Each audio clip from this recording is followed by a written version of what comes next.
L'amour, l'amour, l'amour, le love. J'ai auto-orgasmé. Ok, d'accord.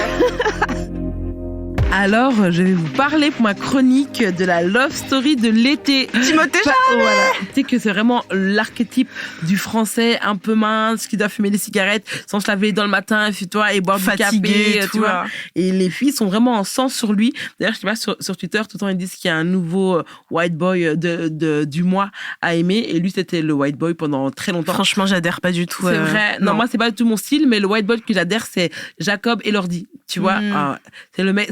Donc, c'est un acteur qui a été connu dans Kissing Booth. Et là, il est à la Nostra de Venise avec un film de Sofia Coppola. Je n'ai pas le titre, mais il est hyper sexy. Et d'ailleurs, il commence à dégenrer le sac de luxe féminin. Parce qu'il est tout le temps avec son petit Chanel, son petit Gucci, tout ça. Et je le trouve trop sexy. Mais pour revenir à nos moutons et surtout à Kylie Jenner et Timothée Chalamet, c'est vraiment la love story de l'été parce que tout le monde se demandait est-ce qu'ils sont ensemble. La première fois qu'ils sont vus, c'était un défilé de mode de Jean-Paul Gaultier. On les a vus discuter ensemble. Et après, quand les rumeurs ont commencé, c'est parce qu'on a vu la Range Rover, une des nombreuses voitures de Kylie Jenner, dans l'allée de la maison de Los Angeles de Timothée Chalamet. Les gens ont dit, attends, mais qu'est-ce qu'elle fout là? Est-ce qu'elle parle français? Est-ce qu'elle donne des cours de français pour ses enfants?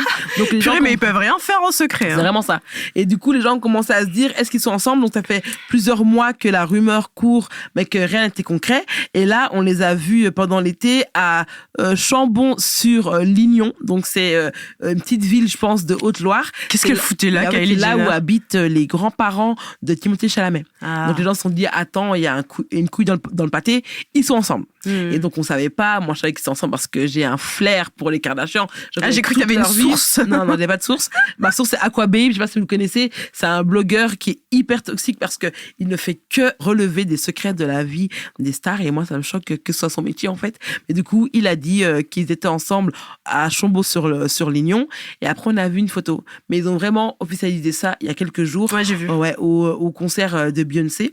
Ils sont arrivés, du coup, ensemble. Ils se sont embrassés. Ils ont fait regard caméra. Il lui a embrassé les mains, tout ça.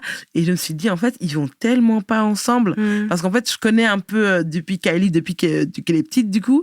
Elle a toujours eu cet univers très, très, très problématique où elle se prenait un peu pour une femme noire. Du coup, elle est sortie qu'avec des hommes noirs. Elle est sortie avec Jaden Smith, avec Tyga et avec Travis Scott, avec qui elle a eu 2 enfants.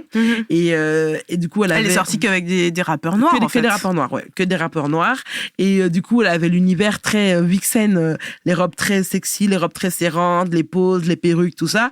Et dès du coup qu'elle s'est mise avec Timothée Chalamet, du coup le white boy, elle a commencé à avoir un côté cottage-core, tu vois, petite maison dans la prairie, tu vois, genre plus de maquillage, elle mettait des jeans avec un petit sac en osier, tout ça. Donc les gens pointaient du doigt, ils ont dit maintenant qu'elle est plus avec un homme noir, elle a changé d'esthétique. Et c'est ça qui est problématique, c'est que souvent, donc ça parle du coup de fétichisation de l'homme noir et de négrophilie. Souvent les femmes qui sont négrophiles, donc du coup c'est les femmes qui ne sortent qu'avec des hommes noirs pour des raisons qui sont jamais acceptables, ont tout un univers en fait et toutes des idées préconçues autour de l'homme noir. Et il y a une copine à moi qui sort qu'avec des hommes noirs et je lui ai dit c'était problématique et elle m'a dit mais non, ce que j'aime bien en fait c'est la vibe. J'ai dit mais tu peux pas dire que les hommes noirs ont une vibe parce qu'il y a autant de vibes qu'il y a d'hommes noirs sur terre en fait. Et du coup ça les enferme dans une catégorie où ils doivent être cool, où ils doivent être ci, où ils doivent être ça.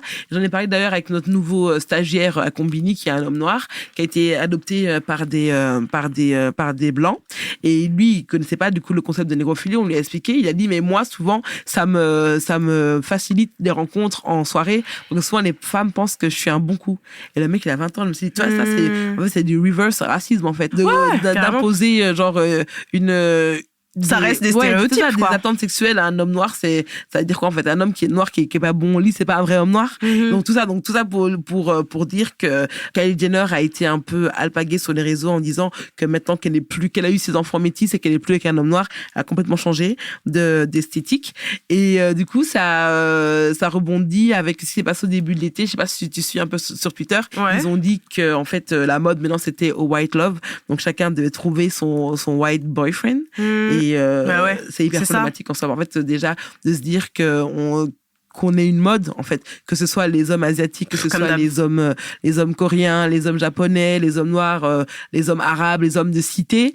Souvent, en fait, c'est dans les tendances, dans les trends, on les voit sur Twitter en mode je veux sortir avec mon mec de cité, tout ça, et c'est hyper problématique.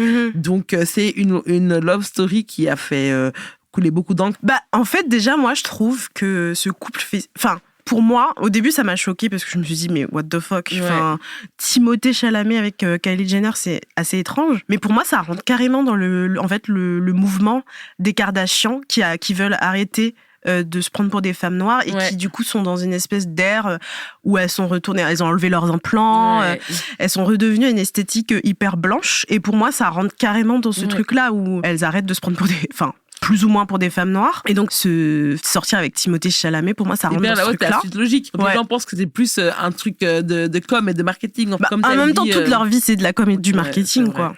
C'est vrai, parce que rien que le fait que quand Kim Kardashian a commencé à sortir avec Pete Davidson, juste après que Kourtney soit mis avec Travis Barker, les gens se sont dit, attends, en fait, elles vont changer. C'est ça. Et en fait, j'avais lu un article qui disait que les Kardashian se prennent pour des trendsetters, donc en mode des lanceuses de mode. Et comme elles ont mis la mode des gros seins, selon elles, des grosses fesses, du corps hyper retouché, de la meuf de rappeur à la mode, et comme maintenant tout le monde veut être ça, elles veulent changer. Et du coup, revenir un peu à une esthétique d'années 2000 où la mode était être très fine, blonde, un peu bronzée, donc voilà.